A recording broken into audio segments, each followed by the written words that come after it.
주가 보이신 생명의 길 나 주님과 함께 이 찬송 들으신 후에 강의 시작하도록 하겠습니다.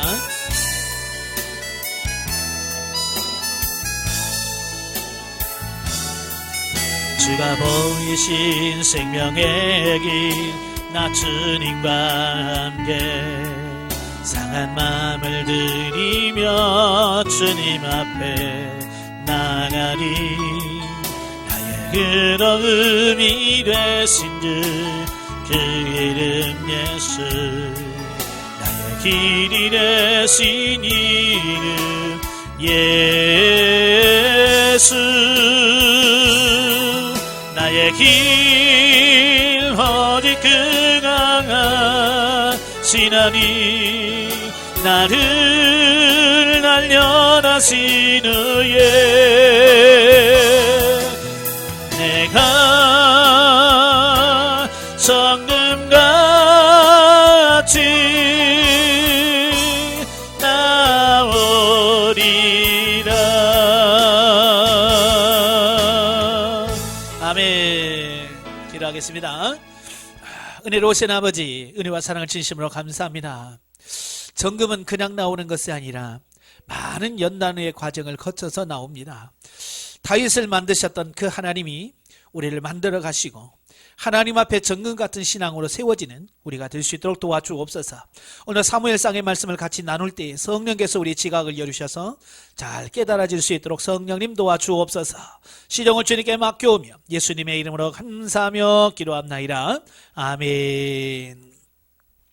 예, 이 시간에는 우리 사무엘상을 보도록 하지요. 사무엘상 교재 193페이지입니다. 193페이지 보시면 그 사무엘상의 그 서론적 이해가 나와요. 첫 번째 1 제목. 원래 이제 히브리 성경에서는 지금 사무엘상 하로 이렇게 나누어지지만 원래는 한 권으로 되어 있어요. 예, 그래서 분리되지 않았다가 그 히브리어 성경을 헬라어 성경으로 번역한 70인역이라고 하는 거예요. 70인역 성경을 번역하면서부터 그때부터 사무엘상, 사무엘하 이렇게 두 권으로 나뉘었고요. 이제 한편 히브리 원전이나 그 70인역이나 모두 본서의 제목을 뭐라고 되어 있냐면 사무엘의 책, 사무엘의 책이다 이렇게 붙여져 있어요. 원래 제목이. 자, 사무엘상하는 전반적으로 다루고 있는 부분이 뭐냐면 이스라엘 신정 왕국의 건립사 및 초대 왕들의 역사에 대해서 그 신정왕국 건립의 삼파역을 담당한 인물이었던 마. 본서는 그의 이름을 따서 책 제목을 삼은 것이다. 그러니까 이제 사사시대에서 왕정시대로 넘어가는 그 중간에 그 역할을 누가 했느냐? 사무엘 선지자가 했거든요. 그래서 사무엘은 굉장히 중요한 인물이. 그래서 그의 이름을 따서 사무엘서다, 사무엘의 책이다 이렇게 붙여졌고요. 자, 우리 한글 성경은 그 70인역의 그 영향을 받아서 그대로 제목을 받아들여서 사무엘상, 사무엘하 이렇게 구분한다는 거예요. 자, 저자에 대해서는요, 사무엘서 자체에 대해서 명확한 증거를 찾을 수가 없어요. 왜냐하면 그 어디도 누가 이걸 썼다라고 하는 기록이 없기 때문에 그래요. 예, 그런데 유대인의 탈무드에 의하면 사무엘은 자신의 이름을 가진 책을 썼다라고 기록이 되어 있어요. 예, 그러니까 사무엘이 썼다라고 이렇게 탈무드는 말씀하고 있죠. 자, 그런데 중요한 것은 뭐냐면 본서 전체가 사무엘이 다 쓴 거냐라고 보기에는 좀 그런 부분이 석연치 않은 부분이 많다는 거예요. 그 이유가 첫째가 25장 1절, 28장 3절에 보면 분명히 사무엘의 죽음에 대한 관한 기사가 있거든요. 그죠? 그리고 사무엘서에는 사무엘 죽음 이후에 오래된 시간까지 사건들까지 기술되어 있어요. 그러니까 사무엘서 죽기 전까지는 썼다라고 칠 수 있지만 죽고 난 다음에 천국 가서 내가 사무엘서 안 썼네요. 하나님 내가 쓰고 올게요. 그래서 와서 쓰고 갔을까요? 그럴 일은 없단 말이에요. 그런 면에서 사무엘이 썼다라고 하는 좀 어렵다. 두 번째는 뭐냐? 27장 6절 또 30장 25절 등에서 언급된 오늘까지라는 말이 나와요. 자, 분명 다윗 시대 이후 사무엘서 저작 당시까지를 가리키는 말인데 이 부분은 저자의 최소한 다윗 시대 이후의 인물이라고 하는 것을 암시해주고 있는 거예요. 예, 그런 의미에서 사무엘이 썼다라고 하기는 좀 어려운 부분이 있다. 이제 그 말입니다. 194페이지. 자, 이런 사실을 감안할 때 우리는 사무엘서의 저자에 대해서 다음같이 두 가지 결론을 내릴 수가 있어요. 첫째는 뭐냐? 사무엘이 활동하던 시기의 역사는 사무엘이 직접 기록을 하였으나 그 이후의 부분은 분명 영감받은 선지자적인 인물에 의하여 기록됐을 것이다 라는 가설이 있고요. 또 하나는 뭐냐? 왕국 분열 직후 영감받은 익명의 선지자적 인물이 이전의 자료, 예를 들면 선견자 사무엘의 글과 선지자 나단의 글과 선견자 갓의 글들을 참작하여서 본서를 기록했다라고 하는 어떤 이런 가설이 있어요. 가설. 예, 가설은 뭐예요? 만들어내는 거예요. 이렇게 됐을 거다라고 만들어내는 가설이지 확인할 수는 없어요.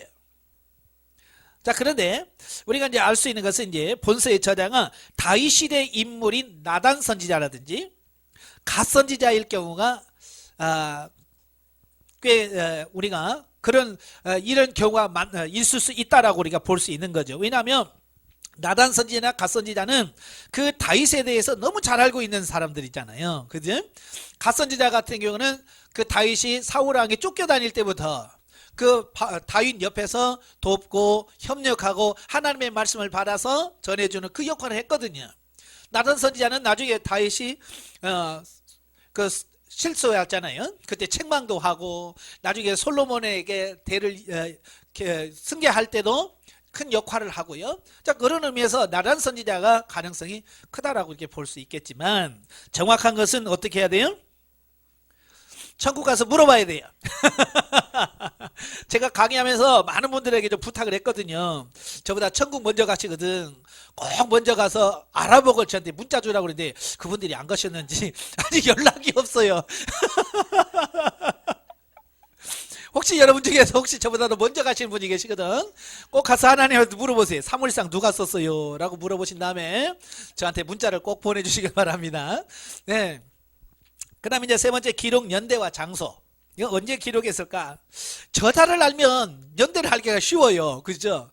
근데 저자를 모를 경우에는요, 이 연대를 정확하게 이해하는 게 어려워요. 누가 썼는지를 알아야지. 자, 그런데 이제 본서 저작 시기를 27장 6절에 보면 아기스가 그날에 시글락을 그에게 주었으므로 시글락이 오늘까지 유다 왕에게 속하니라 라는 말이 나와요. 예.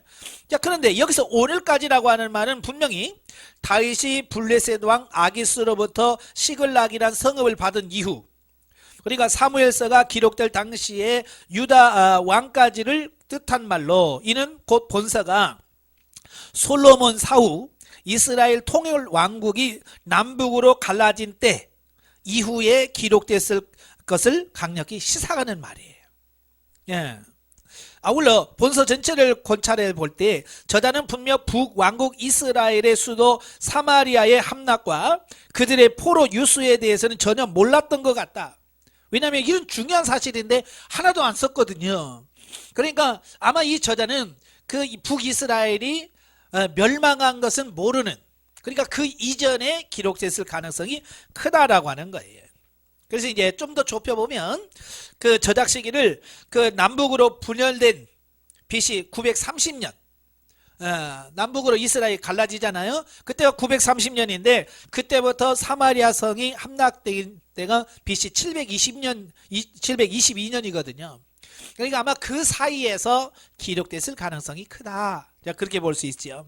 자, 그런데 일부 보수의 신학자들은요, 27장 6절에 기록된 오늘까지라는 말은 반드시 다윗 통치 이후로 보지 않으며 아울러 유다 왕이란 표현도 반드시 분열 왕국 이후를 가리킨다라고 생각하지는 않는다.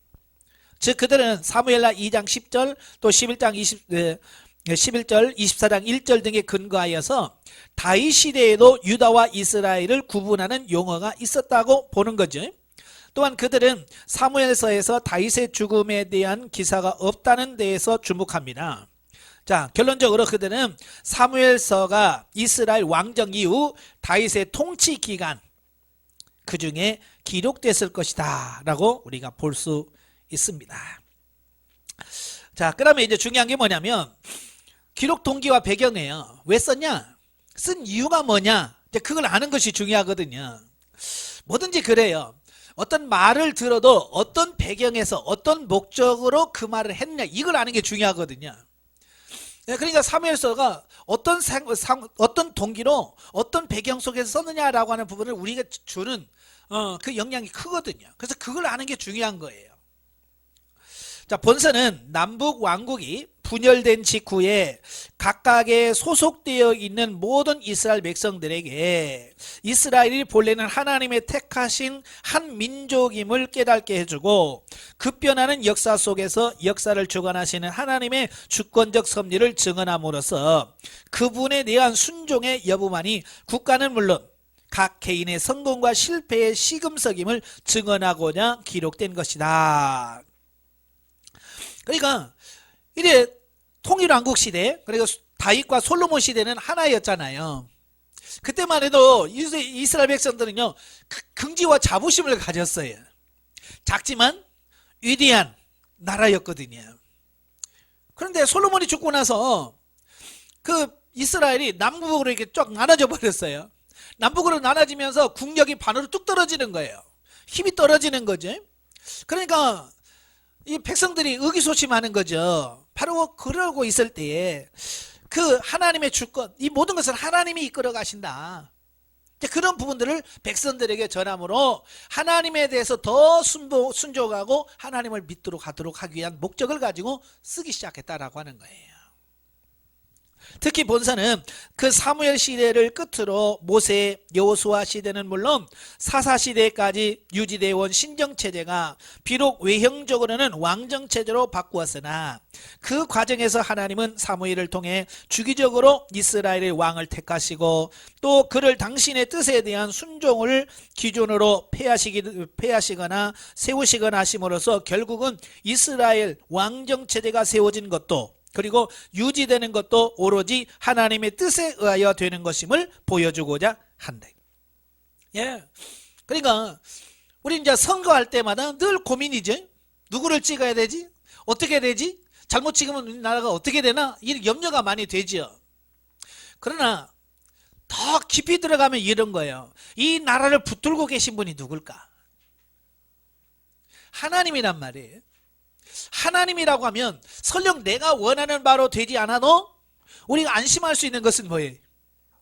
그렇죠. 하나님이 이 나라를 붙들고 계시고 하나님이 이 나라를 이끌어 가신다는 걸 믿으면 걱정할 필요가 없어. 근데 그 믿음이 없으니까 막 불안한 거야. 그죠? 그래서 어떻게 해야 돼? 나라를 뒤엎어야지 빨리. 왜? 자기 마음대로 안 되니까 막 불안하니까 이걸 뭐 어떻게 데모를 하든지 뭐라든지 나를 뒤엎든지 해야지. 이게 나라가 큰일 날 것 같다. 예, 그래서 막 전사가 돼서 앞에 나가서 막 하잖아요. 물론 그런 것도 중요합니다만은 정말 중요한 게 뭐냐?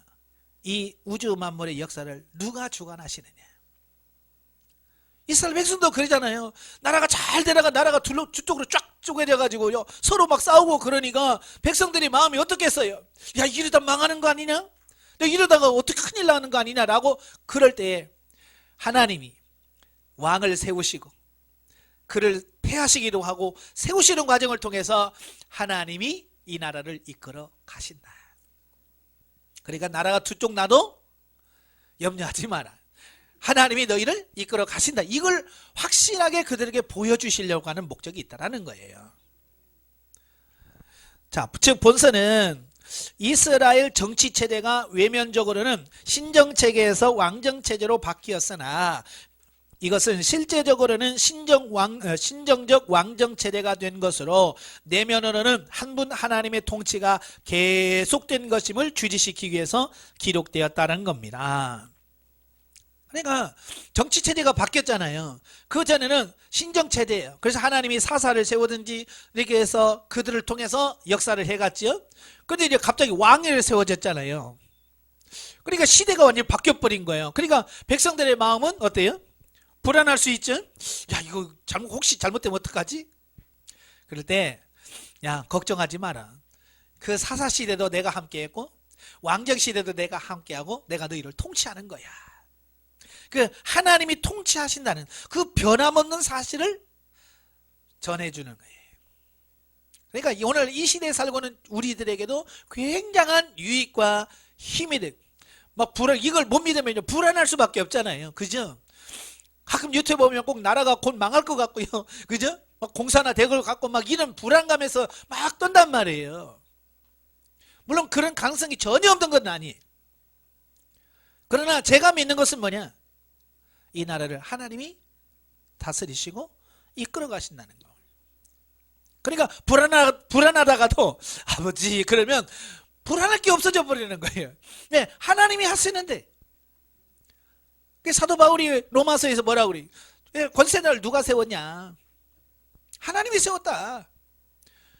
그래서 권세자들을 하나님이 세웠기 때문에 그들에게 순복하고 협력하고 세금 낼 건 내고 도울 거 도우라 그 말이. 그게 성경적인 원리란 말이에요. 그게 왜냐? 전체적으로 보면 하나님께서 우주 만물을 끌어가시더라라고는 그 전제 아래에서 그게 이루어지는 거예요. 아시겠죠? 자, 그 다음에 5. 사무엘의 특징. 1. 사무엘 한 시기의 사회 체계의 변동 과정을 전 구속사적 섭리하에서 상세하게 기록되어지고 있다. 그러니까 사회체제가 사사시대에서 왕정체제로 바뀌어지는 그 과정을 아주 상세하게 기록했다는 거고요. 두 번째, 특정 인물을 중심으로 한 시대의 역사를 서술하는 고대 역사의 특정이 잘 반영되어지고 있다.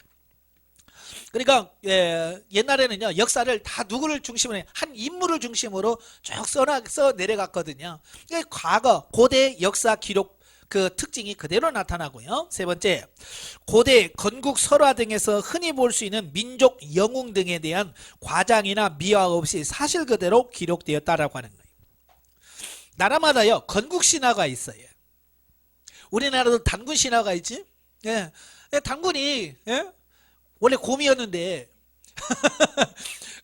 곰이 사람이 되고 싶어가지고 뭐 어떻게 하면 사람 되냐 그랬더니 100일 동안 마늘 먹고 쑥 먹으면 된다. 그래서 호랑이하고 곰하고 들어갔다가 호랑이는 인내하지 못하고 도망가서 사람이 못 되고 곰까지 밀어낸 것이 100일 동안을 꾸역꾸역 마늘 먹어서 사람이 됐다. 그게 하나님이 뭐 하고 뭐 해가지고 난 게 단군이다 뭐 이런 설화가 있잖아요. 그지? 그러니까 나라마다 이런 건국 신화가 있어요. 거기 보면 항상 뭐요? 이 처음 나라를 세운 사람을 뭐 신의 아들 뭐 이런 거창하게 만든단 말이에요. 이게 자연스러운 거예요. 그때 당시도. 근데 이 사무엘상을 보면 그런 게 없어요. 뻥치는 게 없어요. 다윗이 뭐 하늘에서 뭐 왔다든지 뭐 박혁거서처럼 아래서 태어났다든지 뭐 용왕님이 뭐 줬다든지 뭐 이런 말이 전혀 없잖아요. 그죠? 그런 말이 없어요.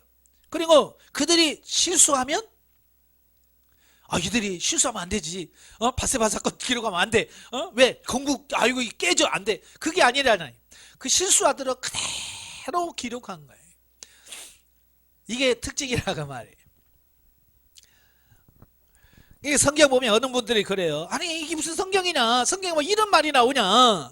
이게 말이 되냐 그런데 아니 그게 우리의 삶인데 그잖아요. 우리의 삶의 역사 그걸 그대로 기록하니까 우리의 실수, 허물 이게 이제 다른 일반 다른 종교의 경전과 다른 이유가 그거예요. 다른 데는 그런 거 안 나오거든요. 실수한 거 안 나와요. 실패한 거 안 나옵니다. 죄진 거 안 나와요. 오직 어디만 나오냐? 성경만 나와. 왜? 그럼에도 불구하고 하나님이 그를 용서하고 사랑하고 구원하시는 하나님의 구속사를 보여줘야 되기 때문에 성경에 보면 타락하고 죄짓고 실수한 걸 꼭 기록하고 있는 거예요. 성경이 아니라서 아니에요. 거룩하지 않아서가 아니라 그런 하나님의 사랑을 진짜 사랑을 우리에게 보여주기 위해서 그런 낱낱이 실수한 것까지 기록했다라고 하는 거예요. 나중에 여러분들이 하나님의 나라 가서 이제 백보자 심판을 할 거예요. 둘째 부활이고 나서 모든 사람들이 다 하나님의 그 백보자 앞에서 심판받을 때 그 옆에 행위록이 있다고 그랬어요. 그 앞에 행위록이 뭐예요? 여러분이 지금까지 나면서부터 살아오면서 행한 모든 것들을 다 기록해 놓은 책이에요. 거기서 딱 떠들러 보면 이제 다 나오는 거예요. 다 나오는 겁니다. 감출 수 없어요. 그러니까 그날에 부끄럽지 않기 위해서 살아야 돼요. 그죠? 그날에 부끄럼 당하지 않으려면 죄짓지 말아야 되고요. 두 번째, 죄를 지으면 어떻게 해야 돼? 빨리 회개하셔야 돼요. 회개하면 어떻게 해요? 지워준단 말이에요. 예. 하나님께서 지워주신대. 그럼 회개하지 않은 죄들은 그대로 남아있더라고 말이에요. 자, 197페이지 두 번째 신학적 이해입니다. 그 사무엘상에 나타난 그리스도 기독론을 보면 사무엘상에 나타난 우리 주 그리스도의 구속사역에 대한 구속사적 언급은 결국 예수님의 사역의 일부를 예표하는 다음 두 인물을 통해서 축약되어지고 있습니다. 그러니까 사무엘서에 보면 예수님이라든지 그리스도라든지 이런 게 전혀 안 나와요. 그죠? 그럼에도 불구하고 두 인물 사무엘이라든지 다윗을 통해서 예수 그리스도의 모습을 모형적으로 보여주고 있다는 거예요. 자, 그 중에 사무엘이죠. 자, 그는 무엇보다도 먼저 새 시대를 열었다는 점에서 예수님의 성육신과 훗날의 재림으로 각각 신약과 새 천국 시대를 도래시킬 그리스도의 예표다. 그러니까 사무엘이 사사시대에서 왕정시대로 바꿨지, 예수님도 구약에서 신약으로 바꿨어요. 초림을 통해서. 그 다음에 마지막 주님의 재림을 통해서 이제 현세 천국에서 영원 천국으로 세대가 바뀔 거라고 하는 거예요. 자, 그걸 예표해주고 있고요. 그는 또 성경 전체를 통틀어서 이스라엘을 위하여 선지자직, 제사장직, 왕직 이 삼중직 역할을 동시에 수행한 구약의 주요 두 인물, 즉 모세와 사무엘 중에 하나입니다. 따라서 그의 사역은 결국 전 세계 만민을 위하여 이 세 가지 사역을 직임을 완전히 수행하실 예수 그리스도의 사역을 예표한다 그랬어요. 예. 그래서 예수님은 왕직, 선지자직, 제사장직을 소유한 이 삼중직을 소유한 분이는. 그 다음에 다윗입니다. 다윗은 그가 혈통상 우리 주 예수 그리스도의 조상이라는 점에서 우리는 주님과 연결되기도 하지만 영적으로 그의 인격과 생애 전체도 우리 주님의 사역을 오묘하게 예표해 주고 있어요. 예, 그는 이제 베들레헴 출신의 빛의 난 목동이었죠. 다윗은. 그런데 하나님은 그를 왕으로 기름 부음을 받고 세우지요. 그리고 성령으로 충만케 하셨지요. 자, 이것이 예수님께서 어디서 태어나셔요? 베들레헴에서 태어나시지요. 육적으로는 보잘것없는 목수, 목수예요. 예수님의 전직이 목수거든요. 또 전 인류의 구주로 소명받고 성령과 동행하셨대. 이런 점에서 다윗과 유사한 점이 많고요. 또 다윗은 전 민족을 위하여 이방 원수 골리앗을 이겼으나 오히려 그것 때문에 사울로부터 쫓겨다니는 신세가 되었다. 그러나 그는 사울을 죽일 수 있는 기회가 있었음에도 불구하고 살려주었다는 거예요. 용서해 주었다는 거예요. 자, 이것은 전 인류를 위하여 죽으러 이 땅에 오셨으나 오히려 그것 때문에 세상 죄인들로부터 배척당하신 예수님의 모습을 예표해 줍니다.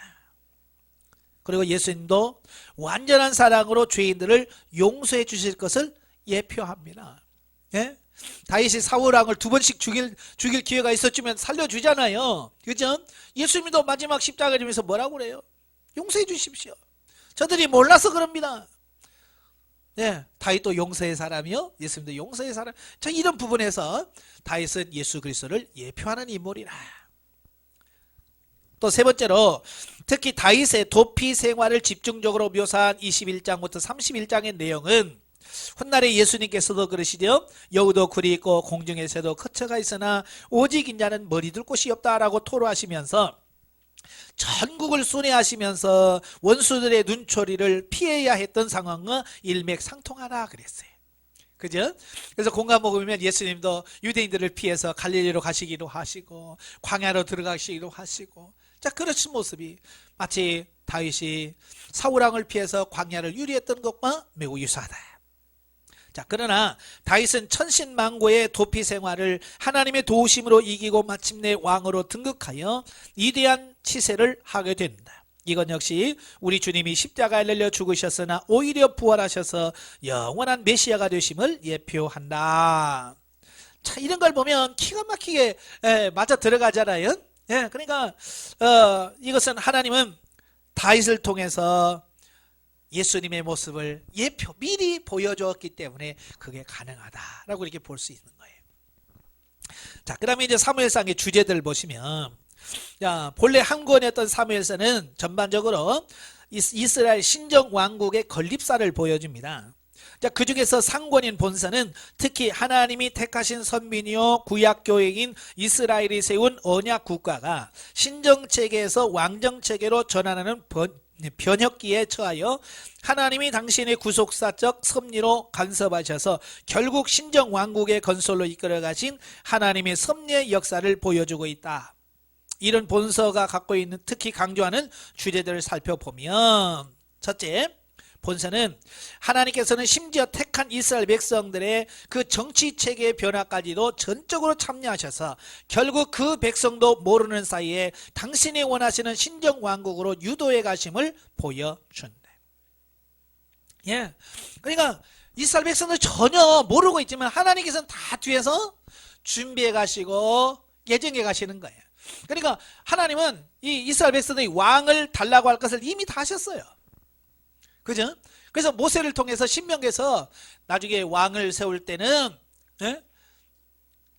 자기를 위하여 재산을 많이 두지 말고, 또 뭐라고 그랬어요? 말을 많이 두지 말고, 또 부인을 많이 얻지 마라. 이 왕이 세 가지 금지사항을 언제 했냐? 신명기에서 모세에게 이미 말씀해요. 그건 뭐예요? 앞으로 왕정 체제로 바뀔 거라는 얘기거든요. 그래서 이스라엘 백성들이 왕으로 세워주세요 라고 할 때 하나님은 누구를 준비했어요? 사울을 준비했잖아요. 근데 사울이 왕이 될 때가 40살이에요. 그러니까 이미 하나님은 이스라엘 백성들이 왕을 달라고 할 거 아시고 40년 전에 사울을 나게 하시고 그를 키워서 준비시킨 거예요. 또 다윗도 마찬가지예요. 사울이 실패하고, 네? 그걸 아시고 하나님은 미리 다윗을 준비하신 거예요. 다윗이 기름 부을 때 나이가 16 내지 17살이거든요. 그러니까 사울왕을 패하기 전에 이미 15, 16년 전에, 예? 하나님께서 이미 다윗을 태어나게 하셨고 그를 양을 치면서 또 이런 사람들을 다루는 법에 대해서 잘 훈련시키셨어요. 몰라서 그렇지. 여러분도 마찬가지예요. 여러분도 가끔 보면 여러분 혼자 산 것 같지요.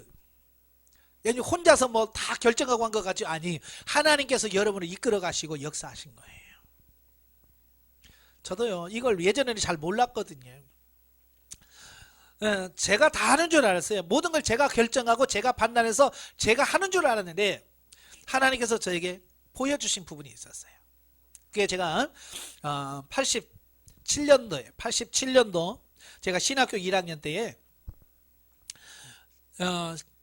몸이 아파가지고요. 신학교 다니다가 몸이 너무 아프고 일주일 동안 꼼짝 못할 때가 있었어요. 진짜 하루에 밥 한 숟갈 가지고 아침, 점심, 저녁 한 숟갈 가지고 그걸 나눠 먹어도 이게 소화가 안 되고 안 들어가. 그래서 누워가지고 서럽기도 하고, 그래서 그 막 베개가 탁 쳤도록 자취방에서 아프니까 울면서 막, 하나님 이럴 수가 있습니까? 내가 뭔 죄를 졌다고, 나는 신학에서 주의 종 되겠다고 하는데 왜 나에게 이런 시련을 주십니까? 막 울다가 베개가 진짜 눈물로 다 젖을 만큼, 예, 그러고 있는데 깜빡 이렇게 졸았든지 뭔지 모르겠지만 하나님 보여주신 게 있었어요. 잠깐 보여준 게 뭐냐면, 먼저 착 보여준 게 뭐였냐면 돼지. 제가 이제 어렸을 때 시골에서 그 돼지 막 키운다고 그러잖아요. 근데 돼지 키울 때 막 풀도 넣어주고 볏짚도 넣어주다가 그 뭐 돼지가 똥 오줌 싸고 막 이게면 나중에 그걸 다 긁어내고 또 새로운 거 깔아주잖아요. 자, 그럴 때 어떡합니까? 돼지를 잠깐 내보내요.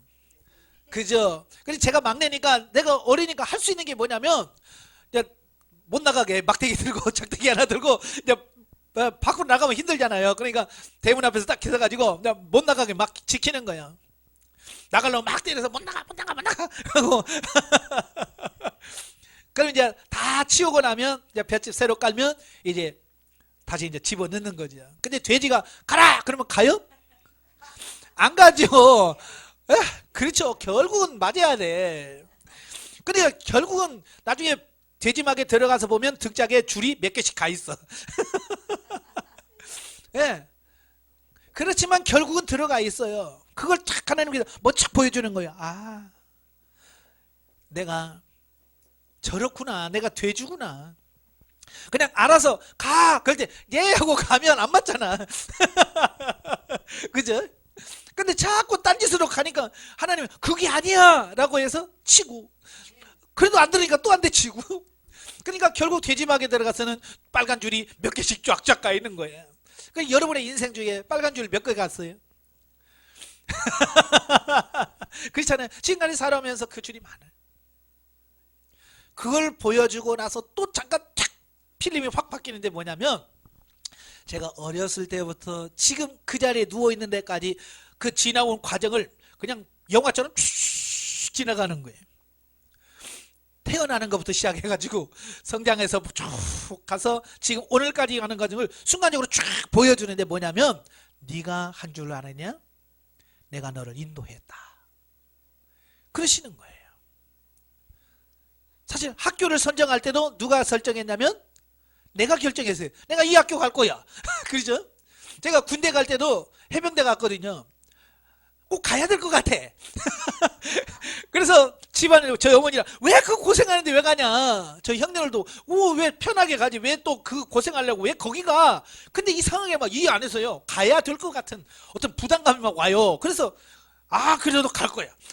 사나이라면 하고 막 갔거든요. 가서 후회는 했지만, 예?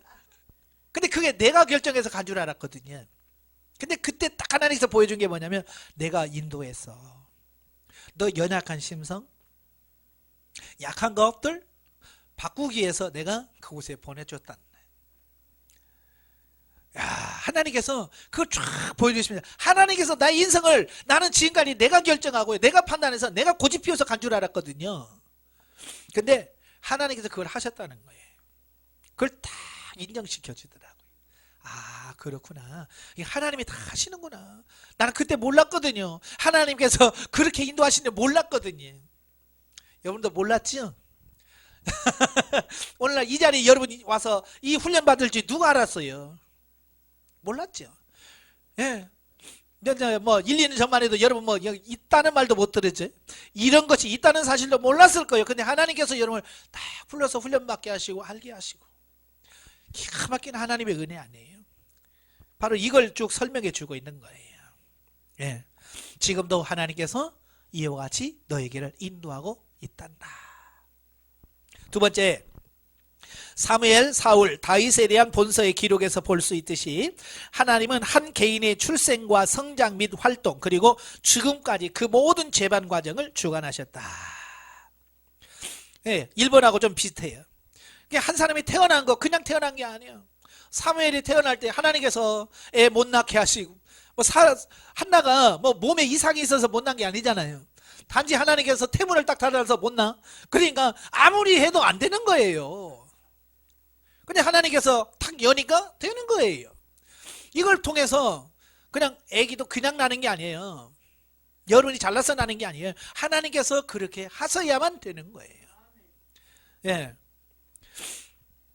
세 번째, 죄악은 하나님의 분명한 징계를 초래한다. 또한 한 개인 죄악은 그 자신뿐만 아니라 그가 속한 공동체까지라도 엄청난 악영향을 끼친다. 즉 사울의 불순종과 엘리의 두 아들 홈니와 비느하스의 죄악은 그들 자신의 죽음뿐만 아니라 이스라엘의 패전에 직결되었던 것이다. 그러니까 자기 자신도 범죄하고 타락하면 당연히 심판을 받아요. 징계를 받습니다. 그런데 문제는 뭐냐? 나 때문에 다른 사람들까지도 어렵다는 거예요. 사울이 잘못되니까 이스라엘 전체가 흔들리고, 엘리 제사장이 잘못되니까 그 두 아들이 잘못되고, 두 아들이 잘못되니까 어때요? 블레셋과 전쟁에서 법궤도 뺏기고 전쟁에도 지고 그렇게 되어지는 거예요. 그러니까 나 하나만 잘못되면 괜찮아 그냥. 그죠? 나 혼자만 괜찮으면 나만 그냥 죽으면 되는데, 나만 아니라 나로 인해서 내 자녀들이, 내 가정이, 심지어 내 교회가, 내 나라가 어려울 수 있다는 거예요.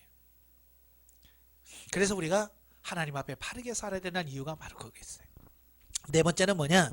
하나님의 은혜는 인간의 죄악보다 더 풍성하시다. 즉 사무엘의 주도하에 거행된 미스바 성에서의 주약된 이스라엘 회개는 하나님의 용서로 이어졌고요. 당시 이스라엘을 괴롭히던 블레셋의 침공을 저지할 수 있었다. 이와 같은 인간의 죄를 사하시는 하나님의 사랑과 은총은 하나님께서 인간의 죄를 구속하시기 위하여 메시아를 보내셨다는 역사적 사실에서 그 절정을 이룬다. 예, 앞에도 하나님은 죄를 지으면 심판하신다고 그랬죠. 근데 내가 지은 죄만큼 심판하신다 그러면 어떻게 될까요? 살아남지 못하죠. 그죠? 근데 하나님은 사랑이 많으셔서 예를 들어서 내가 100이라는 죄를 지으면 100이라는 징계를 주시는 게 아니라 삭감해 주셔요.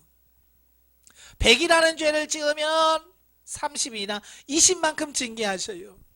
그게 뭐냐? 그게 긍휼과 사랑이에요. 근데 우리는 그 20 받고도 우리는 너무합니다, 너무 아파요, 너무 힘들어요 라고 한단 말이에요. 결국 예수 그리스도를 이 땅에 보내주셔서 우리를 구원하셨잖아요. 로마서 5장 8절에 뭐라고 되어 있어요? 우리가 죄인 되었을 때에, 우리가 의롭고 깨끗했을 때 주님이 오셔서 우리를 구원하셨다면 우리도 할 말이 있잖아요. 그죠? 내가 죄가 없었잖아요 할 수 있잖아요. 근데 그게 아니라 우리가 죄인 되었을 때, 우리는 죄 가운데 푹 빠져서 살아날 가능성이 없을 때 하나님이 그 아들을 보내셔서 우리를 위해서 대신 죽게 하시고 우리를 구원하셨다는 거예요. 이게 사도 바울이 말한 하나님의 사랑이란 말이에요. 하나님의 사랑이 이렇게 크단다. 그걸 여기서도 보여주고 있는 거예요. 그러니까 하나님 앞에 우리가 교만할 게 없어요. 뭘 해도. 똑같이 기름 부음을 받고 왕이 되었으나 자신의 뜻을 하나님의 뜻보다 먼저 내세워 결국 실패자가 된 인본주의자의 상징인 사울과 반대로 인간적으로 볼 때 극한적 갈등과 위기에서도 자신보다 하나님의 뜻을 더 존중함으로 신본주의자적인 상징이 된 다윗의 모습에서 우리의 인생 성공의 비결이 여호와 제1주에 있음을 알게 됩니다. 이건 굉장히 중요한 거예요. 인본주의라는 게 뭐냐? 하나님보다 먼저 자기 자신을 내세우는 거예요. 내 뜻, 내 주장, 나를 앞세우는 게 인본주의예요. 신본주의는 뭐냐? 나를 앞세우는 것이 아니라 하나님을 앞세우는 거예요. 사울은 늘 자기를 앞세웠어요. 그러나 다윗은 늘 하나님을 앞세웠어요. 하나님 어디로 갈까요? 누가 갈까요? 누가 가야 됩니까? 라고 항상 하나님께 묻고 순종하는 삶을 살았어요. 그래서 결과가 뭐야? 사울은 망하고 다윗은 더 강성해지는 이런 삶을 살았어요. 이걸 바로 오늘날 저와 여러분이 어떻게 해야 하나님의 은혜와 하나님의 사랑을 받으며 살 수 있는가를 보여주고 있는 거예요. 아시겠죠? 다윗처럼 하나님만 바라보고 사신 여러분 되시길 바랍니다. 자, 세 번째, 사무엘상과 현대 성도. 자, 사무엘서와 오늘날 이 시대에 살고 있는 우리와 어떤 관계가 있나? 자칫 잘못하면 3000년 전에 쓴 이 성경하고 지금 시대가 어느 시대인데 뭘 지금 무슨 상관이 있어 라고 생각할 수 있는데 전혀 그렇지 않다라고 하는 거예요. 하나님의 택한 백성으로서 하나님이 허락해 주신 약속의 땅 가나안에서 언약 국가를 이루고 살던 이스라엘 정치 체제가 신정 체제에서 왕정 체제로 전환하는 시대에, 정확하게는 신정적 왕정 체제, 즉 신정 왕국을 이루어가던 시대의 역사 기록인 본서가 현대의 우리에게 주는 교훈은 무엇일까? 그것은 한마디로 하나님은 당신의 택한 백성들이 당신만을 궁극적인 왕으로 하여 하나님의 나라 또는 왕국을 이루며 살기를 원하신다는 사실을 보여주고 있습니다. 사사기를 보면서 제가 말씀드렸죠. 하나님은 우리의 뭐가 되시기 원하신다고요? 왕. 하나님 우리의 왕이시고 그 왕 대우를 받기를 원하시는 거예요. 그래서 오늘날도 마찬가지예요. 내 왕이 누구냐? 나의 삶의 왕이 누구냐? 내 삶의 주인이 누구냐? 내가 아니라 하나님이라는 거예요. 자, 그걸 말씀해 주셔요. 사실 이런 나라가 그 옛날 에덴 동산에 세워졌으나 인간의 범죄로 깨졌기 때문에 하나님은 이제 새로이 영원하고 완전한 새 나라 또는 새 왕국을 천국에서 건립하시고자 에덴 사건 이후 새 천국이 계시된 전까지 중간 단계인 현 역사를 진행해 가시는 것이다. 물론 비록 그 중간 단계인 현재는 그 왕국이 현실적으로는 이 땅의 왕국들과 혼재되어 있으나 하나님은 그 택한 백성들만은 현재에도 비록 영적으로나마 그 왕국 안에서 살아가기를 원하시는 것이다. 예, 지금 우리가 지금 이 땅에서 살잖아요. 그죠? 육적으로 보면 대한민국이라고 하는 이 나라에서 국민으로서 지금 살아가고 있어요. 그러면서도 하나님은 지금 뭘 원하시느냐? 대한민국이라는 국민으로 살면서 하나님의 나라, 장차 임할 하나님의 나라에 맞는 사람으로 훈련시키시기 위해서 이 나라에 잠시 머물게 하신 거다. 아시겠죠? 그러니까 이 땅에 살면서 우리는 뭐냐? 이 땅이 끝이야, 전부야라고 하면 안 돼요. 이 땅에 살지만 그 나라를 준비해가면서 내가 하나님의 나라에서 어떻게 살 건가? 그걸 준비해가는 삶이 지금 우리가 이 땅에 살아가면서 살면서 해야 할 일이에요. 이걸 아직도 몰라. 성도들이 몰라요. 그래서 예수 믿고 맨날 기도하는 게 뭐예요? 이 땅에 있고 복 주시옵소서. 나도 땅땅거리며 살게 해주세요. 뭐 이런 거잖아요. 예? 이 세상은요 오래 안 가요. 우리는 영원히 살 것은요 하나님의 나라예요. 이 세상은 잠시 우리가 훈련받고 지나가는 장소일 뿐이에요. 그러니까 목적을 어디다 두고 살 거냐, 이것이 굉장히 중요한 거예요. 우리가 이 땅에 살지만 이 땅을 목표로 하지 아니하고 하나님의 나라를 목표로 하며 살아가는 성도가 되야 된다. 자, 이걸 사무엘상에서 지금 말씀해 주고 있는 거예요. 그리하여 이런 당신의 택한 백성들의 불완전한 현재 왕국을 궁극적으로 메시아를 중심으로 한 완전한 왕국으로 세워주시기 위하여 택한 백성들의 역사를 중심으로 하여 전 세계의 역사를 하나님은 섭리하고 계시는 것이다. 이런 하나님의 구속사적 섭리는 역사의 전 영향에 미치는 것이다.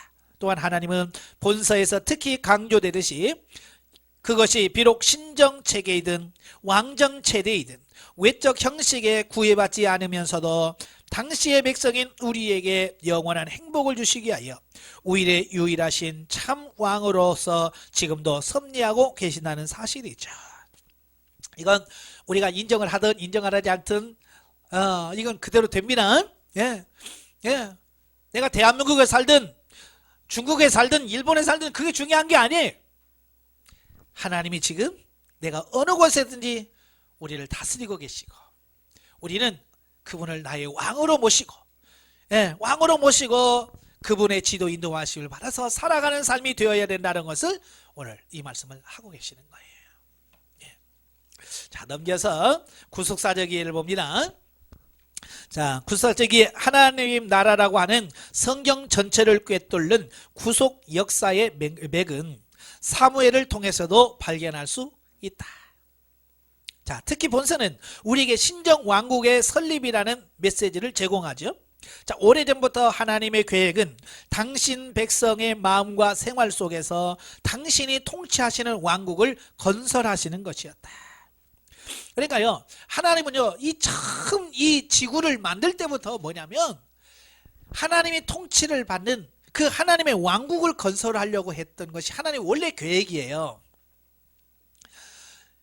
근데 이 아담과 하와는 선악과를 따먹음을 통해서 그 하나님의 그 통치, 하나님의 왕국을 거부한 거거든요. 그죠? 그래서 먹지 말라고 선악과를 따먹음을 통해서 하나님의 공식적으로 대드는 거예요. 반항을 한 거예요. 그래서 그 나라가 어떻게 깨진 게 되잖아요. 그래서 그럼에도 불구하고 하나님은 늘 꿈이 뭐냐? 하나님의 통치, 하나님의 역사하심 속에서 모든 백성들이 풍성한 삶을 살고 행복한 삶을 살기를 원하는 게 하나님의 꿈이고 계획인 거예요. 그래서 지금 그것도 그 나라를 위해서 지금 계속 역사해 가고 계시다, 그 말이에요. 아시겠죠? 이러한 질서가 잡힌 정치 체제를 신정체제라고 부른다. 한편 하나님의 또 다른 계획은 뭐냐? 조직적인 면에서 한 인간 왕을 세워 당신이 통치를 대행케 하시는 것이었다. 이것이 신정체제를 이용한 하나님의 간접적 통치 방법이었다. 이제 첫 번째 에덴 동산 실패했죠? 자, 그다음부터 이제 하나님께서 지도자를 세워서 하나님이 직접 통치하는 신정체제를 했어요. 근데 우리가 아는 것처럼 사사기 시대에 어땠어요? 잘 살았던가요? 못 살았던가요? 못 살았잖아요. 그래서 이게 사사를 통치해서 이 신정체도 이것도 문제가 많은 거예요. 그래서 이제 이것도 안 되겠다. 그래서 이제 왕을 세워서 하나님이 왕을 붙들고 왕을 통해서 백성들을 통치하는 왕정체제로 갑니다. 이것도 완벽했으면 지금까지 그 왕정체제가 쭉 이어졌겠죠. 이것도 불완전해. 그래서 결국 북이스라엘은 BC 722년도에 아수르에서 망하고 남유다는 BC 586년에 바벨론에서 명하고 더 이상 왕정 정치도 또 끊어져 버리는 거예요. 이게 완벽한 게 없어요. 결국 하나님의 계획은 신정체제와 왕정체제를 결합시켜 신정주의적 왕정체제를 이루시는 것이었는데 바로 이 계획이 사무엘서를 통해서 성취되어졌다. 즉 모세오경에서는 신정주의가 설립되고 여호수아와 사사기에서는 그것이 실행되면서 왕정주의의 배경이 마련되었으며 이때 사무엘서에서는 하나님의 구속 역사의 한 방편이라 할 수 있는 신정왕국이 설립된 것이다. 하지만 이것은 어디까지나 하나님 나라의 완성이 아닌 예표적이며 그림자적인 모습에 불과하다. 예.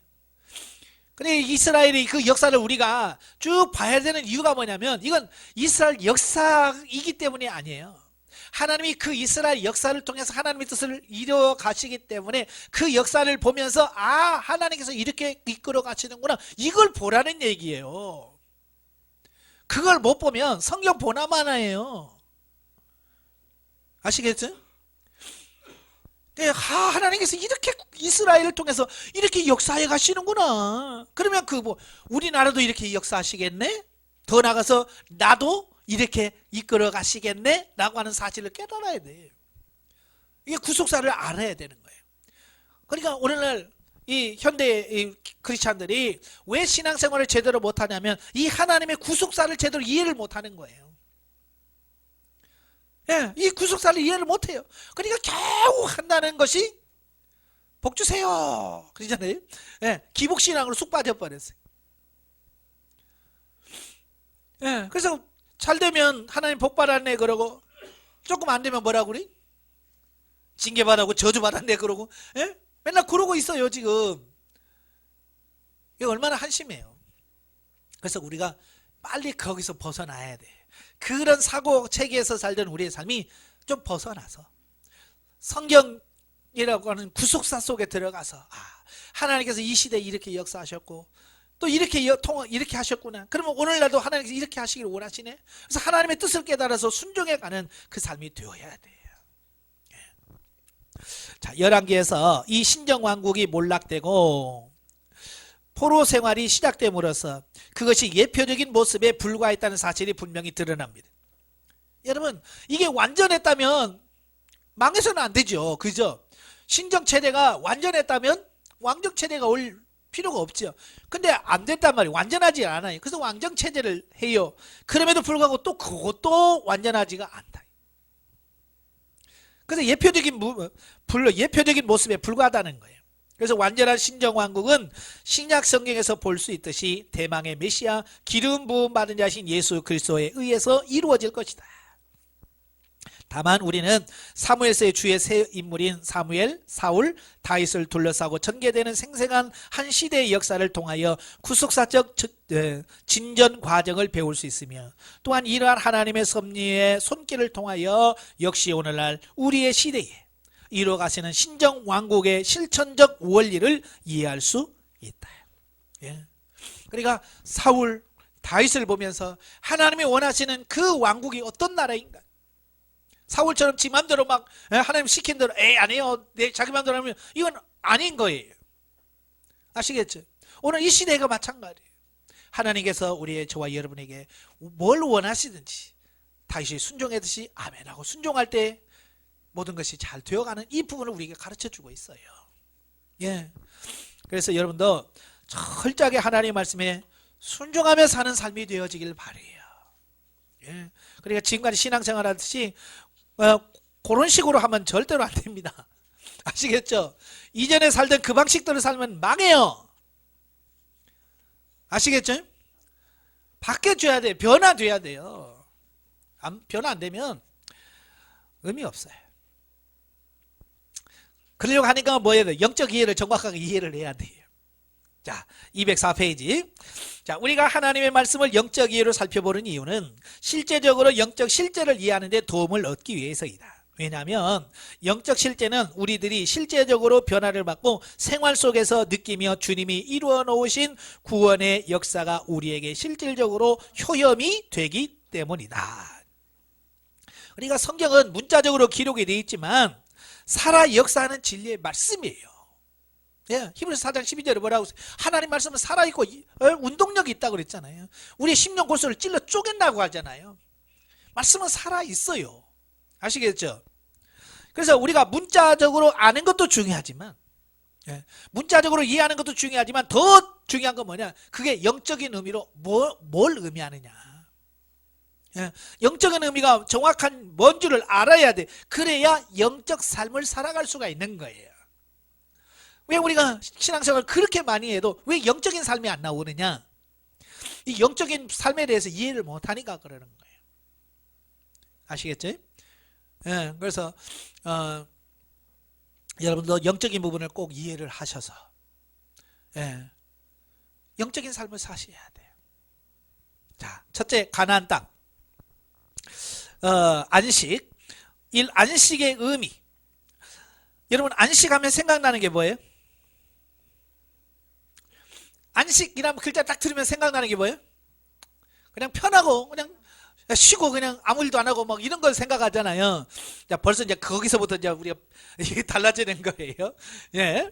자, 여호수아서에 나타난 가나안 땅은 영적 이스라엘 백성들이 장차받아 누릴 영원하고 진정한 참 안식을 의미합니다.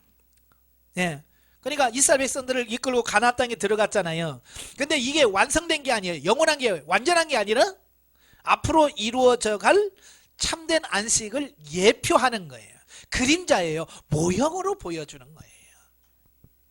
예, 아시겠죠? 그러니까 가나안 땅에 들어갔네, 끝이네가 아니라는 얘기예요. 자, 히브리서 4장 6절 10절에 보면 뭐라고 했어요? 그러면 거기에 들어갈 자들이 남아 있거니와 복음 전함을 먼저 받은 자들이 순종하지 아니함으로 말미암아 들어가지 못함으로 오랜 후에 다윗이 그래 다시 어느 날을 정하여 오늘이라고 미리 이같이 일렀으되 오늘 너희가 그의 음성을 듣거든 너희 마음을 완고하게 하지 말라 하였나니 만일 여호수아가 그에게 안식을 주었다라면 그 후에 다른 날을 말씀하지 아니하셨으리라. 그런즉 안식할 때가 하나님의 백성이 남아있도다. 이미 그의 안식에 들어간 자는 하나님이 자기 일을 쉬심과 같이 그도 자기 일을 쉬느니라. 자, 여기서 다윗은 이스라엘 백성들이 육신적으로 누렸던 안식과는 상관이 없이 시편 95편 6절 11절을 통하여 참 안식을 사모할 것을 말씀해 주고 있어요. 참 안식을 사모해라. 지금 가나안 땅에 들어가야 될 성도들에게 지금 우리가 얻은 안식은 참 안식이 아니다. 우리가 참 안식을 얻어야 될 게 또 남아있다. 이걸 말씀해 주고 있는 거거든요. 왜냐하면 여호수아가 분배해 주었던 가나안 땅은 여전히 전쟁과 분쟁이 있었고요. 이스라엘 백성은 결코 완전한 안식을 얻을 수가 없었어요. 그죠? 가나안 땅에 들어갔지만 어때요? 계속해서 문제가 발생하죠. 범죄하고 타락한 것 또 나오죠. 그 다음에 또 외적의 침멸을 받아서 쫓겨다니기도 하고 막 고난을 당하기도 하지. 만약에 그게 하나님의 나라라고 하면 나 안 가요. 그게 하나님의 나라라면 굳이 그 나라에 들어갈 필요 뭐 있어. 그렇잖아요. 그 완전하지 않는 거예요. 예표적으로 보여준 거예요. 또한 엘리 제사장이 다스렸던 그 땅, 그 시대로 마찬가지로 블레셋에게 공격당하고 법궤까지 빼앗기는 암울하고 불명예스러운 치욕을 당하였다. 하지만 사울왕이 실패하고 다시 사무엘에 의하여 기름 부음을 받은 다윗의 나라가 세워졌을 때 북쪽에는 유브라데 강까지 남쪽으로는 애굽 땅의 넓은 지역을 다스리는 어느 대적도 넘볼 수 없는 강력하고 태평성대를 누리는 나라가 되었던 것을 우리는 알 수 있다. 우리가 여호수아에서 이미 살펴보았듯이 역사 속에서 이스라엘 백성들이 누렸던 가나안의 안식은 영원한 참 안식의 그림자에 불과했다. 완성된 게 아니었어요. 이제 그 그림자는 좀 더 발전적으로 우리에게 나타나는데 그게 바로 다윗 왕의 통치가 존재하는 이스라엘 나라의 안식이었어요. 물론 이것도 완성이 아니에요. 다윗의 나라가 완성이 됐다면 지금 망했으면 안 돼. 지금도 다윗의 나라가 막 부흥하고 성장하고 부강한 나라가 되는데 그랬어요? 아니잖아요. 솔로몬이 죽고 나서 그냥 반으로 쭉 쪼개렸죠. 나중에는 아예 없어져 버렸죠. 예? 지금도 그렇잖아요. AD 70년에 로마에 의해서 이스라엘 나라고 예루살렘이 파괴돼 버렸어요. 그래서 유대인들은 전 세계로 흩어졌습니다. 그러다가 1948년 5월 달에서 겨우 이스라엘 나라가 독립해서 지금도 팔레스타인 조금 땅에 지금 머물고 있잖아요. 왜냐하면 그 다윗 왕의 나라도 완전한 나라가 아니었다는 것을 보여줍니다. 물론 이것도 우리에게는 영적으로 장차 예수 그리스도를 인하여 우리에게 도래될 영원하고 참된 하나님 나라의 안식을 상징한다라고 볼 수 있습니다. 이걸 이제 계시 발전사적으로 살펴보면, 자, 가나안 안식. 애굽에 종살이하고 있던 사람이 가나안에 들어왔습니다. 얼마나 행복합니까? 종살이하다가. 그죠? 그래도 또 문제가 많아요. 그래서 다윗 왕국으로 가면서 이제는 부강해요. 어느 나라도 다윗을 넘보지 못하는 그런 나라가 됩니다. 이건 예수님의 나라, 그리스도의 나라를 예표합니다. 예수 그리스도가 이 땅에 오셔서 건설될 현세 천국을 예표합니다. 자, 그러나 그것도 역시 예표요 그림자예요. 완성은 어디에서 이루어진다고요? 예수님의 재림을 통해서 영원한 천국에 가야 진짜 참 안식을 누릴 수 있다는 것을 보여주고 있는 거예요. 그러니까 이 땅에서는 참 안식이 있다 없다? 없다. 자, 그걸 말씀해 주는 거예요. 근데 우리는 자꾸 이 땅에서 안식 누리려고 하잖아요. 그래서 어떻게 하면 예를 들어서 아파트 40평 되면 편안하려나. 그래서 막 아파트 40평 목표로 막 주시옵소서. 그래서 어떤 사람은 맨날 가서 돌잖아요. 새벽기도 가서 3바퀴 돌면 하나님 이 아파트를 나에게 주세요. 근데 그랬다고 해서 그 아파트 하나 얻었어요. 어떻게든 샀어요. 그렇다고 해서 끝나냐? 그걸로 만족합니까? 아니 옆에 아파트가 더 좋아. 그럼 어떻게 해야 돼? 또 그 아파트 돌아야지 뭐 또 이 아파트 주세요 하고 평생 돌다가 하나님의 천국 가가지고 너 뭐 하다 왔냐? 그럼 뭐 할 거예요? 나 아파트 돌다 왔어요. 이거 뭐냐? 하나님의 뜻하고는 전혀 상관없는 우리의 삶을 살고 있다며. 그러면서 그게 또 자랑이라고 가서 한단 말이야. 나 그 아파트 들어가려고 내가 새벽마다 몇 바퀴씩 돌았잖아. 창피한 줄 알아야지. 그건 창피한 거요. 자랑할 게 아니에요. 자랑할 것은 사도 바울이 말한 것처럼 내가 예수 그리스도 때문에 당한 고난, 내가 하나님 때문에 이런 고난을 받았어요. 이게 자랑이 되는 거지. 아파트 몇 평 이런 거 자랑거리가 안 돼요. 왜냐? 여러분 죽을 때 갖고 가는 거 아니에요. 내가 죽을 때 주님 앞에 갖고 갈 수 있는 것만 생명이야. 아시겠지? 이 땅에 내가 못 가져가는 것은 이게 생명이 안 된 거예요. 이건 그냥 죽고 썩을 거예요. 여러분이 그렇게 목숨 걸고 아파트 하나 사놨다고 합시다. 여러분이 죽었어요. 그러면 문패가 바뀌어요. 여러분은 거기다가 무덤 안 만들어줘요. 에? 그 아파트는 누가 팔든지 자식들이 와 살든지 문패가 바뀌었죠. 내 거 아니에요. 오직 이 땅에서 진리 생명적으로 하나님 말씀대로 살고 순종해서 하나님이 인정하는 그것만 하나님의 나라에 가서 내 것이 되고 내 상급이 되었지. 참 이 사고가 바뀌어지니까요. 그전에는요 그렇게 아파트가 막 부럽더라고요. 참 제가 옛날 신학교 다닐 때 얼마나 왜 이렇게 신학교 다닐 때 가난한지 몰라요. 찌드지게 가난해. 막 어쨌든 차비도 없어가고 학교도 못 가고 막 그런 적이 있었거든요. 그러면서 버스 털랑 타고 터벅터벅 하다 보면 옆에 외제차가 쉥 지나가면 저 사람 번복을 받아가지고 그치? 저 사람 번복을 받아가지고 저렇게 잘 살고 나는 뭐야 이거 목사 된다고 이렇게 지질이 궁상맞게 왜 그러나? 예전에는요 그렇게 그 가난한 거에 대해서 물질 없는 거 그렇게 가슴이 아팠고요. 그렇게 그랬어요. 근데 이 사고와 가치관이 딱 바뀌니까요 그래 맞잖아. 그래서 벤치 끌고 다녀봤자야 천국 가면 없지. 천국 가면 그런 벤츠 없어요. 천국에 벤츠 없습니다. 그러나 이 땅에서 벤츠가 아니라 모닝을 끌고 다녀도 내가 진리적으로 생명적으로 살고 주의 말씀에 순종해서 주님께서 심으라는 대로 심고 거두어서 저 천국에 신령한 재물을 쌓아두었을 때 벤처가 비교할 수 없는 그런 부분들 하나님의 나라에서 우리에게 진정한 참 안식을 누릴 때 우리에게 주실 거라 그 말이에요. 삶의 목표가 바뀌어야 됩니다. 이 땅이 아니에요. 이 땅이 아니에요. 하나님의 나라. 그래서 하나님의 나라에서 받으려면 어떻게 해야 되느냐 이런 거예요. 내가 벤츠 탈 수 있는데 난 벤츠 안 타고 나는 소나타 타겠습니다. 자, 이런 거예요. 내가 주님 때문에 내가 이만할 수 있는데 이런 걸 누릴 수 있는데 내가 주님 앞에서 내가 이걸 누리지 않고 이걸 누리겠습니다. 그 누리기를 포기하는 게 뭐냐, 이게 다 하늘의 상급이 되어지는 거예요. 예. 그러니까 저는 교회에서 사역하면서도 사례비 가지고 성도들하고 싸본 적이 없어요. 많이 줘라고 해본 적이 없어요. 저는 목회하면서 항상 성도들한테 내 거 깎아라. 너무 많다 깎아라 그랬어요. 그 많이 받아도 무슨 소용이겠어요.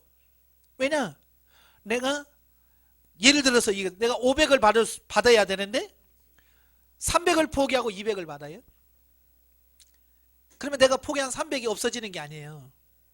이게 하나님의 날이 상이 되어지는 거예요. 내가 포기한 거, 누려지는 거 포기한 거, 이게 상급이 되어지는 거지. 내가 이 땅에서 받을 거 다 내 거, 내가 500 받은 거 다 내놔. 그래서 다 받아 챙겨 먹고 누릴 거 다 먹으면 나중에 하늘에 가면 뭐예요? 너는 네 상급이 하나도 없네.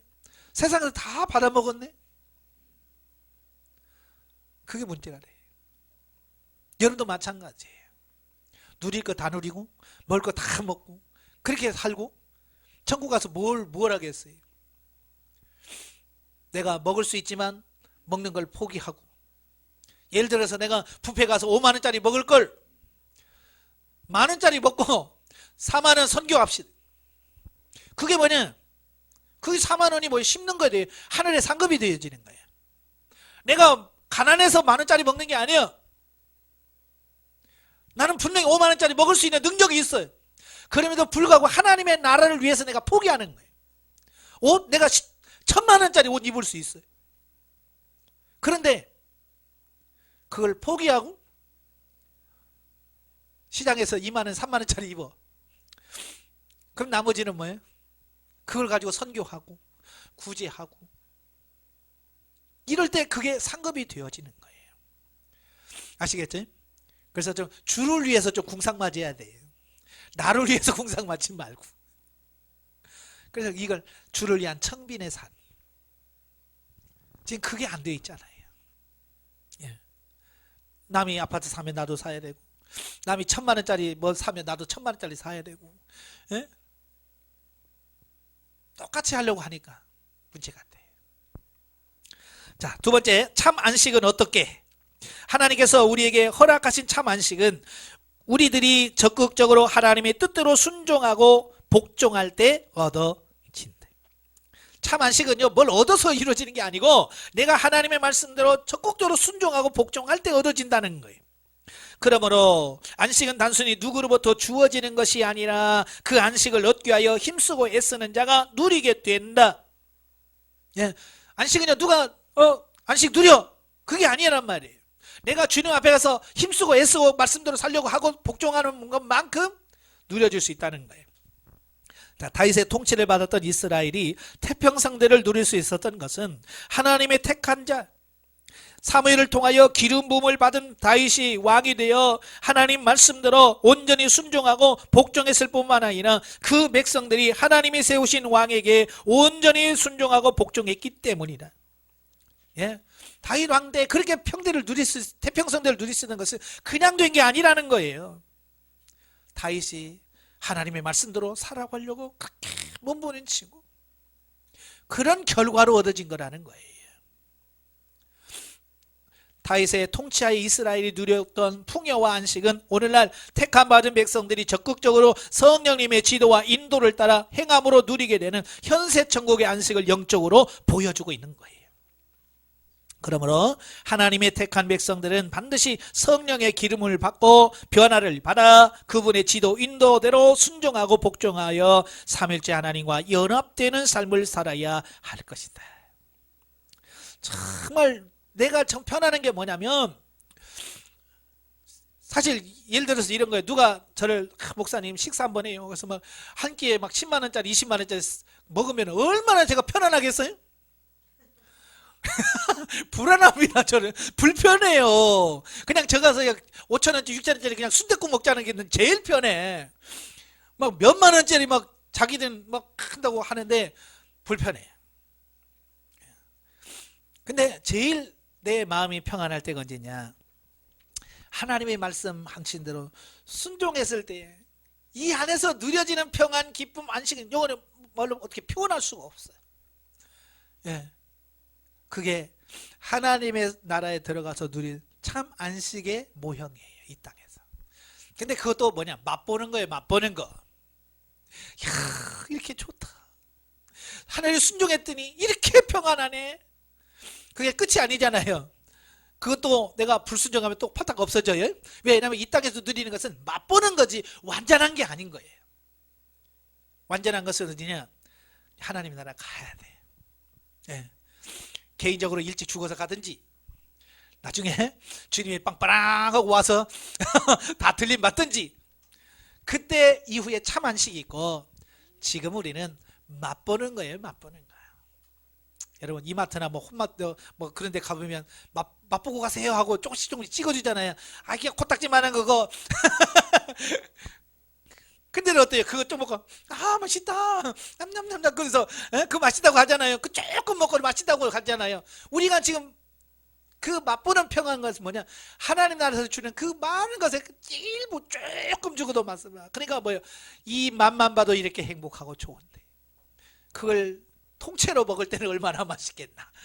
하나님 나라에서 누린다면 얼마나 행복하겠나. 그 소망을 가지고 사셔야 돼. 아시겠죠? 자, 두 번째 사울 왕과 다윗 왕. 참 이 둘은요 성경에서 거의 같은 동시대의 사람이고요, 똑같이 기름 부어서 왕된 사람인데 항상 이 두 사람은 비교가 돼. 비교. 예. 자, 사울은 사무엘로부터 기름 부음 받아 이스라엘 초대 왕이 되었지만 안타깝게도 그는 하나님 뜻에 불순종하고 순종하지 아니하고 자기 개인의 욕망을 따라 살았고, 심지어는 하나님께서 세우신 모든 질서와 제도를 무시한 채 제사장의 직분까지 가로챈 월권행위를 하다가 하나님으로부터 버림을 받았대. 이건 똑같이 기름 부음을 받고 선택했는데도 그가 어떤 삶을 살았느냐에 따라서 결과가 이렇게 달라진대. 그러니까 여러분도 똑같은 이 시간에 와서 강의를 듣고 훈련을 받지만 사울처럼 자기 마음대로 살고 자기 생각대로 살면 사울같이 됩니다. 이 중에 사울 없으려 한번 못 있어요. 누가 사울이? 자소와 역학문형 찾으십시다. 사울 안 되고 싶죠? 근데 내가 안 되고 싶다고 해서 안 되는 게 아니에요. 내가 그렇게 살지 않으면 나오는 사울인 거예요. 자, 반대로 다윗은 어리고 보잘것없는 목동이었지만 성령의 기름 부음을 받아 충만하여 여호와 만군의 하나님의 이름으로 나아갈 수 있었으며, 또한 13년이라는 긴 훈련 기간을 통하여 영적으로 성숙을 이루어갔던 모습을 볼 수 있다. 이와 같이 영적으로 성숙한 다윗의 모습은 수많은 시편의 고백들을 통하여 하나님을 향한 그의 사랑과 열정, 하나님과 그와의 영적인 교제가 얼마나 깊었는가를 가늠해 볼 수 있다. 그죠? 같은 시대에 같은 왕이었는데도 불구하고 다윗은요 정말 하나님과 깊은 교제를 나누면서 살아갔어요. 그 원인이 뭘까?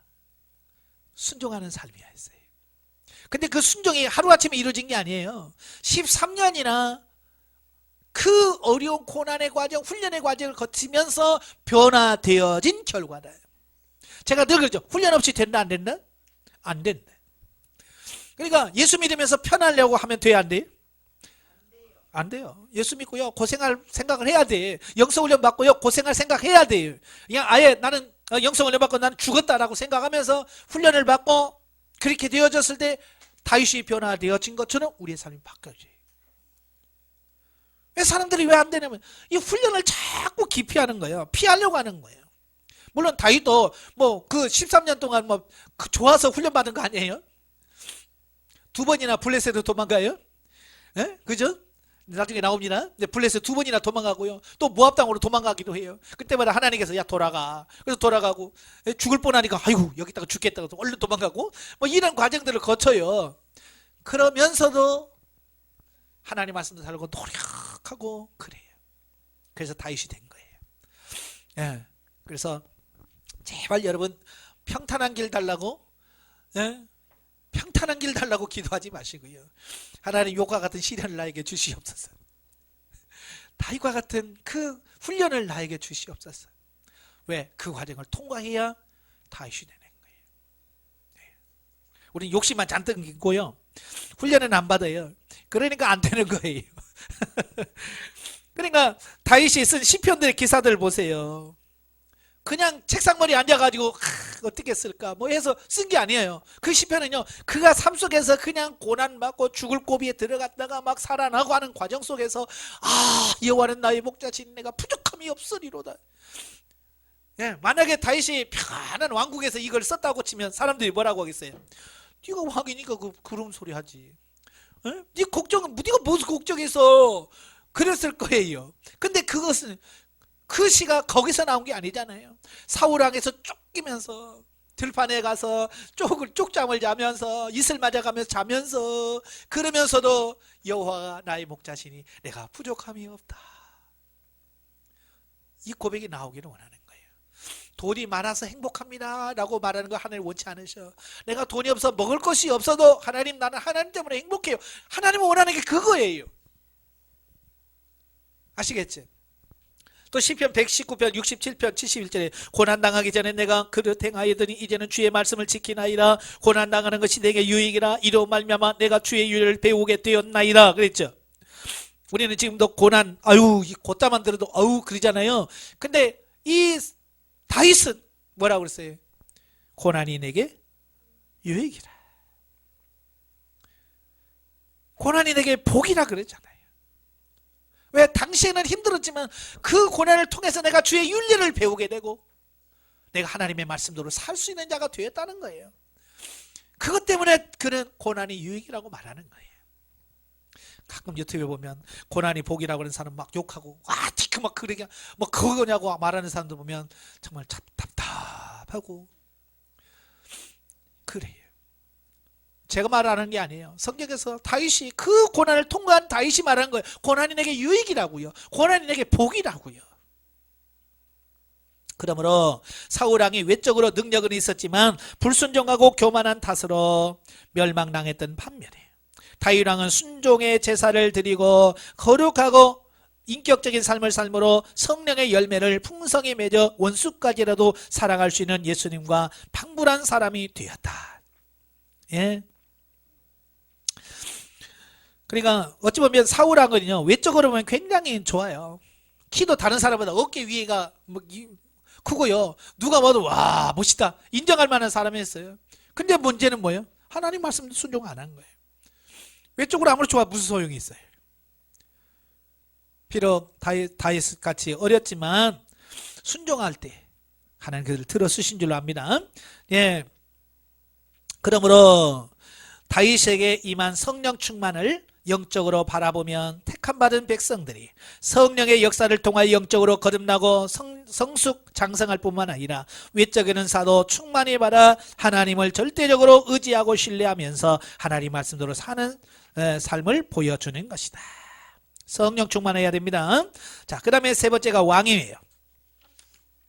자, 왕은 예수 그리스도는 이 땅에 왕으로 오셨죠. 그러나 단순히 세상 나라의 왕이 아니었어요. 예수님은요 온 우주를 진리로 다스리는 영광의 왕으로 오셨다라고 하는 것을 보게 돼요. 예수 그리스도는요 우리를 진리로 다스리는 분이시죠. 언제나 주님께서는 우리들을 인격적으로 대하시기 때문에 우리 앞에 전적으로 순종할 수 있는 길과 또한 불순종할 수 있는 길을 열어놓고 계신다. 성도 된 우리는 언제나 주님을 전 삶의 주관하시고 통치하시는 통치자로 인정하고 그분의 지시와 인도를 따라 사는 삶으로 가야 된다. 하나님께서는요 우리를 이끌어 가실 때 한 길로만 이끄시지 않으셔요. 항상 두 길을 주셔요. 이건 뭐냐? 난 우리한테 선택의 길을 주시는 거예요. 네가 선택해라. 이건 인격적인 분이시기 때문에 그런 거예요. 그러니까 우리는 영성훈련을 받을 수 있는 길과 안 받을 수 있는 길, 항상 두 갈래가 있어요. 그죠? 그래서 내가 훈련을 받는 길을 선택하면 그 길을 통해서 하나님 역사가 임하시고, 받지 않는 길을 선택하게 되면 그렇게 육신적으로 다시 가서 육신을 사는 삶을 받게 돼요. 선택은 네가 해라. 하나님 항상 그러시는 거예요. 인격적이기 때문에 그런 거거든요. 그래서 여러분들 선택을 잘 하셔야 되는데 어떻게 선택 잘 해요, 안 해요? 우리 할아버지 때부터 우리 선택 잘 못해요. 할아버지 할머니가 잘못 선택을 했어요. 아담과 하와가 먹지 말란 것만 선택하는 그걸 꼭 닮았죠. 여러분 어때요? 자식 보면 어찌 그렇게 내 모습 보는 것 같지요? 그죠? 왜 나 닮잖아. 나 닮아. 우리가 누구 닮아서? 아담과 하와 할머니 할아버지 닮아가지고 거짓말도 살살하고 핑계대고 옆 사람 막 다 넘기고 그러잖아요. 예? 그걸 빨리 그걸 내려놓으셔야 돼요. 예. 그 다음에 208페이지에 오시면 대제사장. 예. 구약에 대제사장이 있었잖아요. 근데 예수님이 대제사장으로 오셨다는 거예요. 근데 구약의 대제사장 한 일이 뭐예요? 소 잡아서 피 가지고 지성소에 내려가서 뿌리는 그 일 했지요. 자기 안 죽었어요. 소 잡으면 소피 갖고 들어가고 염소는 염소피 갖고 들어갔죠. 근데 예수님은 대제사장인데 무슨 피를 가지고 갔냐면 자기 피를 가지고 왔어요. 자기 피. 그러니까 구약의 제사와 예수님의 제사는요 비교할 수가 없어요. 아시겠죠? 그 다음에 다섯 번째 선지자입니다. 자, 제사장직이 하나님에 대하여 백성들을 대표하는 성격을 가지고 있다면 선지자는 백성들을 향한 하나님의 대리자의 입장을 취하고 있겠다. 예.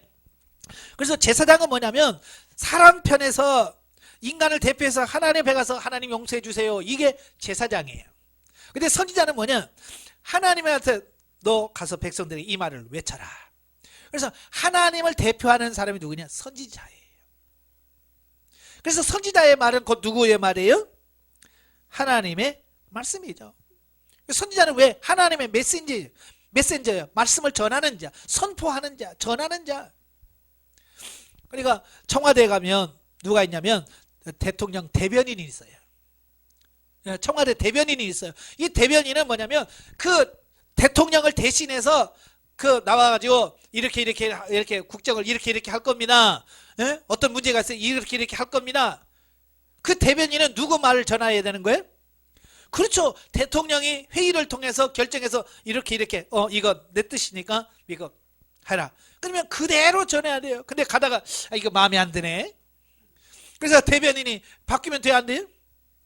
만약에 대통령이 하라 그랬는데 이거 안 될 것 같으니까 우리 하지 맙시다. 그러면 무슨 그 대변인이 뭐가 돼? 그건 대변인이 안 돼요. 잘려. 선지자는 뭐냐? 하나님의 말씀을 그대로 전하는 삶이 선지자다. 자, 결론을 맺겠습니다. 209페이지. 자, 오늘날도 마찬가지로 예수님을 믿는다고 하면서도 정작 자기 삶에 있어서는 자기가 주인이 되어 판단하고 행동하면서도 한편으로는 그와 같은 잘못된 자신의 삶에 하나님의 축복이 임하기를 원하는 사람이 있는데, 그러한 사람들에게 필요한 것은 양적인 기도와 예배보다는 자신의 모습을 바라보는 영적인 눈이 열려 자신을 바라볼 수 있기를 기도해야 한다.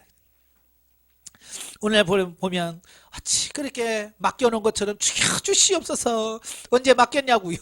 그죠? 염치도 참 미제라고. 예? 정말 나를 보면 하나님에 달라고 할 게 없어요. 예, 죄송하고 뭐 그런 것밖에 없어요. 근데 왜 그러면 당당하냐? 속아서 그래. 자기가 잘난 줄 안단 말이에요. 예, 자기가 똑똑한 줄 알아. 그렇지 않아요. 그래서 우리가 늘 기도하면서 하나님, 나를 정확하게 볼 수 있는 영적인 눈을 주시옵소서. 그래서 하도 못 보니까 한 달에 한 번씩 상담을 하면서 그만큼 조금이라도 보여주잖아요. 그죠? 그래서 상담 받을 때 어때요? 찔리고 창피하고, 어떤 분은 그래요. 왜 상담 안 받아요? 그랬더니 상담 받으러 가면요, 마치 그냥 벌거벗고 서는 것처럼 부끄러워서 못 가겠대. 너무 그냥 적나라하게 다 드러나는 것 같아서 부끄러워서 못 받겠대. 그럴수록 받아야 된다. 그걸 인정해야 돼. 부끄러운 것을. 아버지, 내가 이래요. 그래서 인정을 하고 들어가서 그냥 하나님 앞에 가서 이래서 내가 훈련 받을 수밖에 없어요. 내가 이래서 주님이 필요합니다. 그래야 내가 죄사함을 받고 용서를 받을 수 있는 거지. 우리가 잘나서 깨끗해서 훈련 받고 이렇게 사는 건 아니잖아요. 자, 그래서 우리가 하나님의 은혜를 잘 받을 수 있기를 바랍니다. 그래서 늘 내가 삶의 중심이 되면 안 돼요. 누가 주인이 되어야 되요? 하나님이 내 삶의 주인이 돼. 그 주인이 되는 방법은 간단해요. 아버지, 어떻게 할까요? 라고 물으면 돼. 아시겠죠? 그래서 묻고 행하는 이 삶이 없으면 죽어도 안 돼. 그래서 끊임없이 묻고 행하라, 묻고 행하라, 묻고 행하라고 하는 이유가 뭐냐? 묻고 행하는 삶이 되어지면 하나님을 나의 왕으로 인정하는 삶이 되어지는 거예요. 내가 주인이 아니란 얘기예요. 근데 내가 주인일 때는 물을 필요가 없지. 내 마음대로 해도 돼. 그래서 묻고 행하는 삶이 굉장히 중요하다는 사실을 다시 한번 기억하시기를 바랍니다. 기도하겠습니다. 은혜로우신 아버지 감사합니다. 오늘 또 귀한 시간을 허락해 주셔서 사무엘상의 서론적 이해, 신학적 구속사적 영적 이해를 살펴보았습니다. 이 말씀들을 통해서 오늘 우리의 모습을 보게 하여 주시옵시고, 여전히 우리가 사울처럼 내 마음대로 살고 있지는 않았는지 우리 자신을 되돌아보게 하옵소서. 다윗처럼 철저하게 하나님 말씀에 순종함으로 하나님 앞에 사랑받고 아버지 복을 받는 우리 모두가 될 수 있도록 도와주시옵소서. 예수님의 이름으로 감사하며 기도합나이다. 아멘. 하나님께 영드립니다.